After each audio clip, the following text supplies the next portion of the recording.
NFL fans, welcome back to the J All Day Sports Show. In today's episode, we're doing Week 2 predictions with score for all of the Week 2 slate. Just to recap from last week, we went 12-4 with our predictions. Our bets went really well. Our survivor pool went really well. We did lose the Cincinnati games, but we bought back in Monday night and picked the 49ers. So we got all 10 of our entries back. If you're interested in bets and all my survivor picks each and every week, make sure you check out the memberships below where I give you every single one of my bets, all of my survivor picks for $4.99 a month.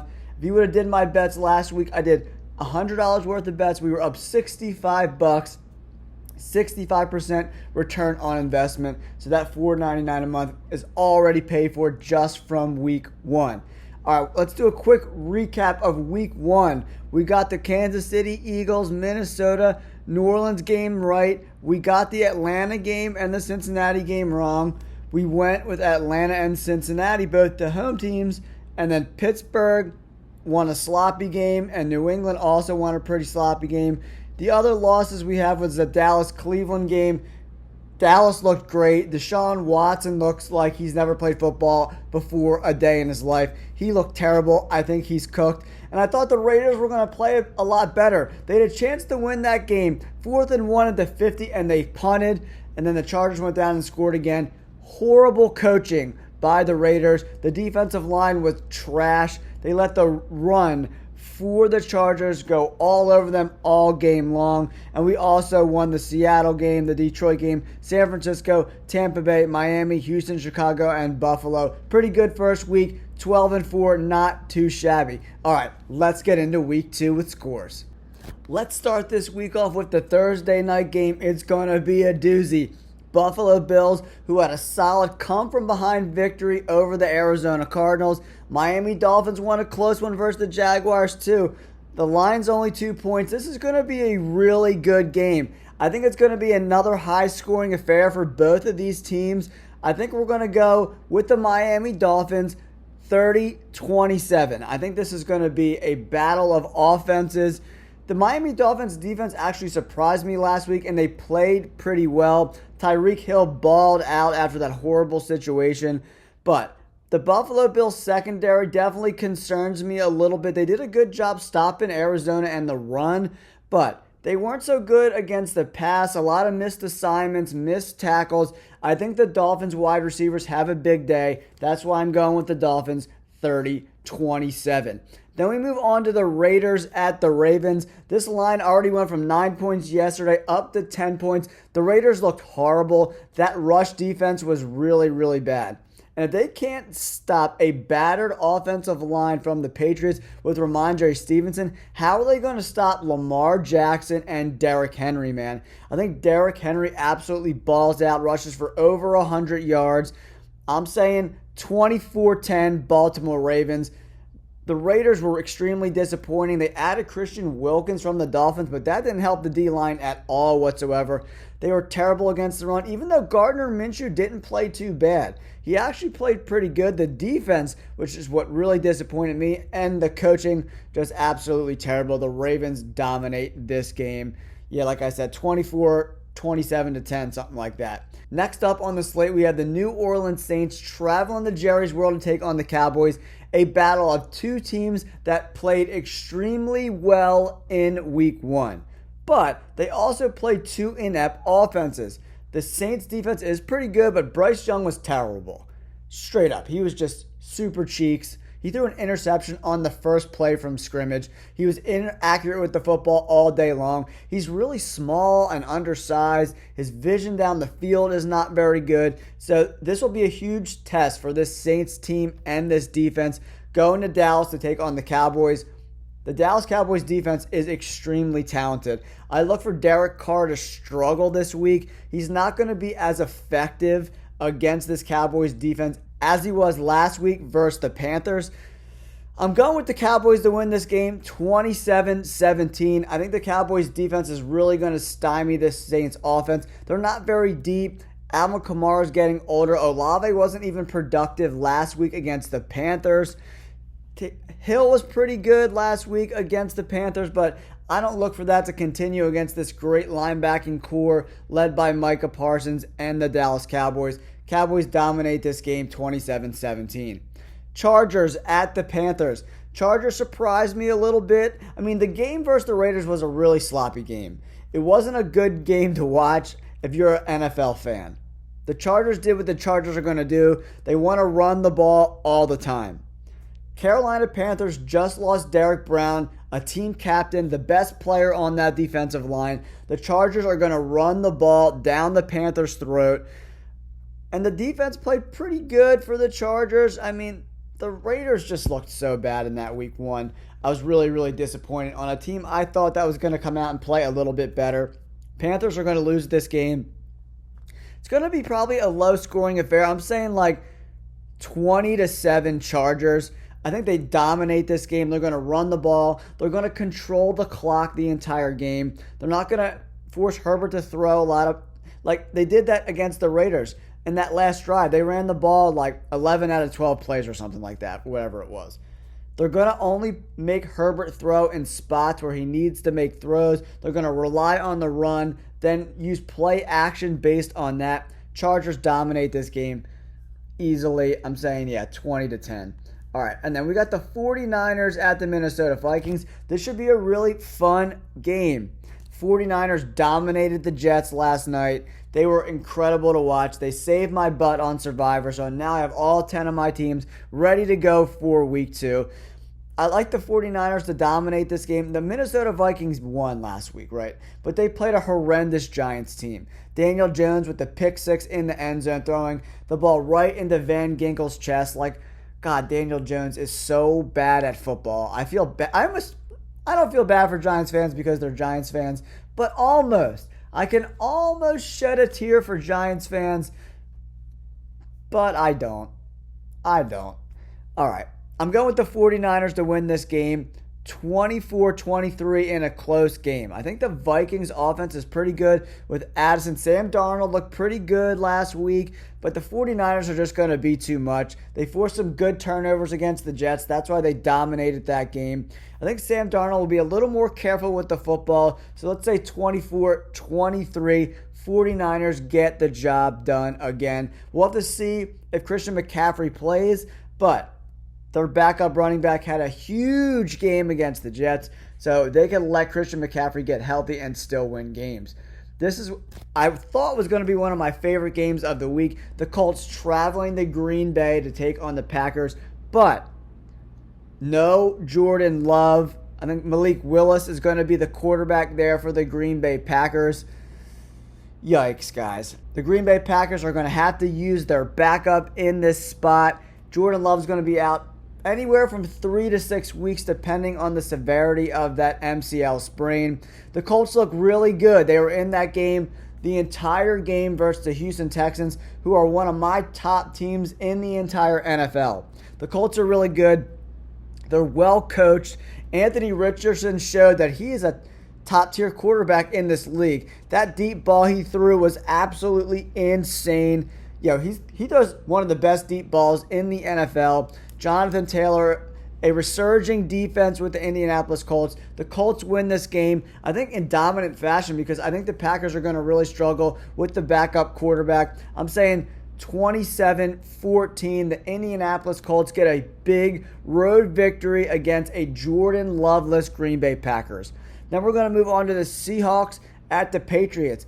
The Patriots ran the ball very effectively last week against the Cincinnati Bengals, who did not show up for that home game at all whatsoever. They played fast. They're a finesse team. There's no grit. There's no punch you in the face in that Bengals team. Joe Burrow's hand is still banged up, so the Patriots took advantage and they won that game. They're 3.5-point dogs at home. Mac Donald really got that Seahawks defense playing good against Bo Nix. They forced 2 turnovers. Really, really good performance.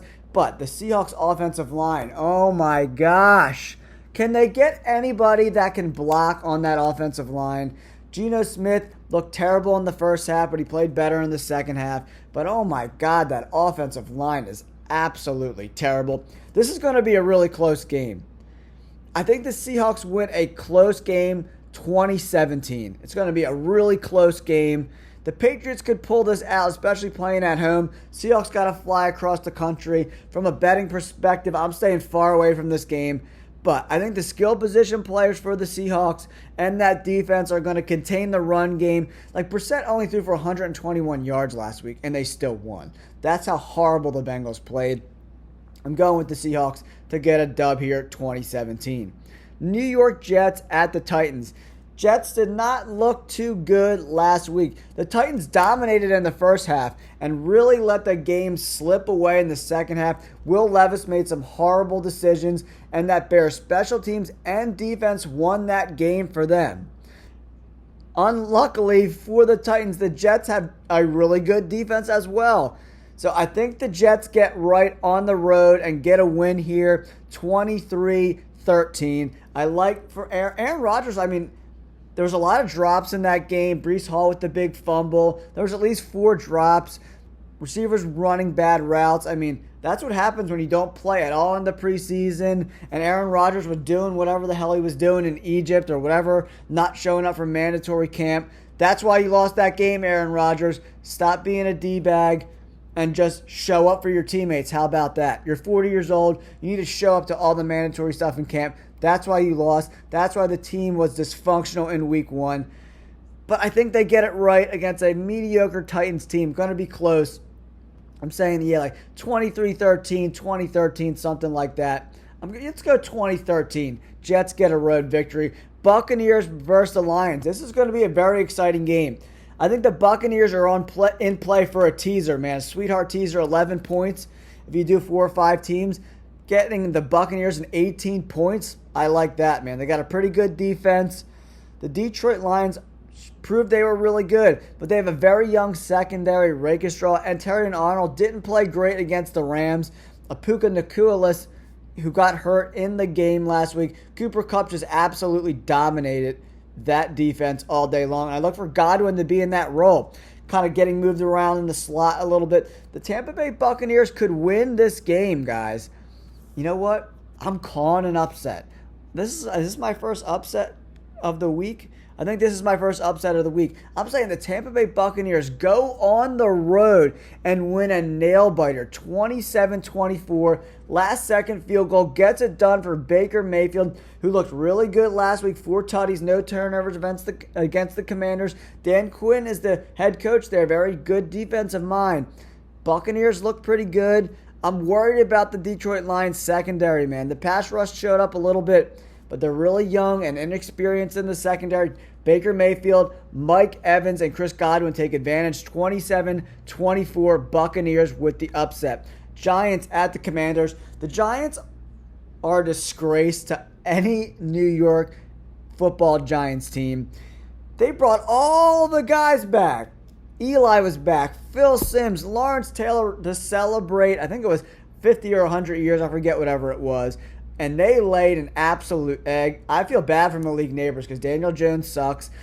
The moves they made on the offensive line that they were supposed to use that money to shore up for not paying Saquon Barkley, they look terrible. The Vikings defense isn't like a top 5 unit, guys. They're a good unit, but they're middle of the pack. And they made the Giants' offensive line look terrible. Blah. I'm going with the Commanders to get a W here. Jaden Daniels figures it out. He played pretty good. There were a couple plays that he just missed in that game versus the Commanders. A couple deep balls to Terry McLaurin. He's going to kind of iron out some of those plays. I look for them to attack this Giants secondary that's not very good. I like the Commanders to win this game. Probably a low-scoring game like, let's say, 17-12. We're going with the Commanders.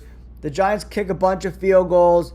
The Commanders are able to score a couple touchdowns, win this game 17-12. I'm going with the Commanders to get the W. The Browns, Deshaun Watson. Oh my God, Deshaun Watson. The Browns, anyone that paid him all that money, just leave Cleveland. Just be gone. Oh my God, $240 million, all of it guaranteed. This dude, bad decisions. sailing balls out of bounds, skipping balls at people's feet, missing wide open receivers. Deshaun Watson is cheeks. The Jaguars got a really good defensive line. Their secondary is not too good, but Deshaun Watson can't take advantage of it. So I think they're going to be in his lap all day long. It's going to be a low-scoring game because the Browns' defense is really good. I'm saying 17-13. The Jaguars get it done. Trevor Lawrence looked okay. The Miami's defense was kind of in his lap all day long. He didn't have a lot of time to throw, but I think the Cleveland Browns offense is going to be a lot of 3-and-outs. This Browns defense is going to continue to tire out in the second half, especially when you're going down to Jacksonville in that humidity. I look for Trevor Lawrence and this Jaguars to capitalize on a terrible Deshaun Watson. Without Nick Chubb, they can't rely on the run as much. Ford is not as good as Nick Chubb. Jaguars get it done 17-10. Let's move on to the Rams versus the Arizona Cardinals. Puka Nacua moved to IR. He's out at least 4 weeks.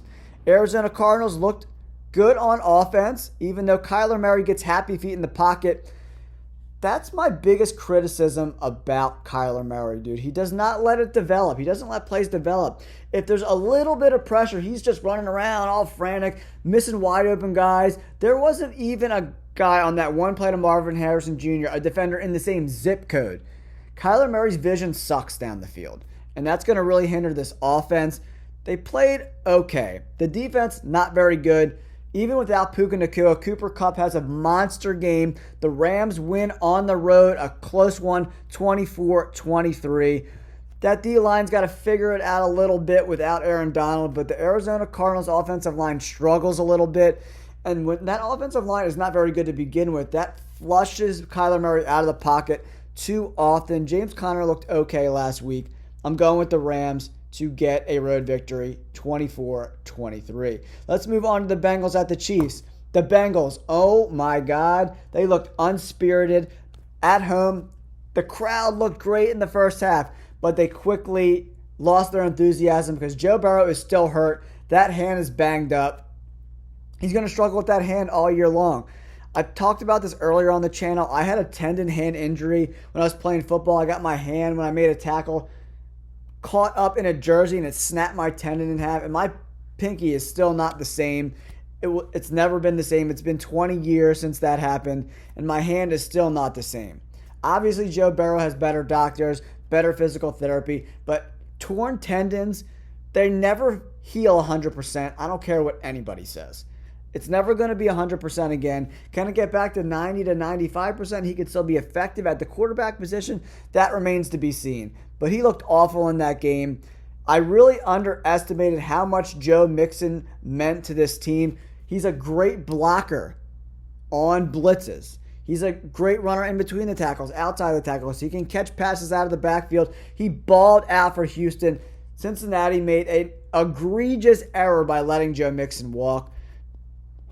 They just look terrible. Kansas City Chiefs dominate this game in blowout fashion, 34-13.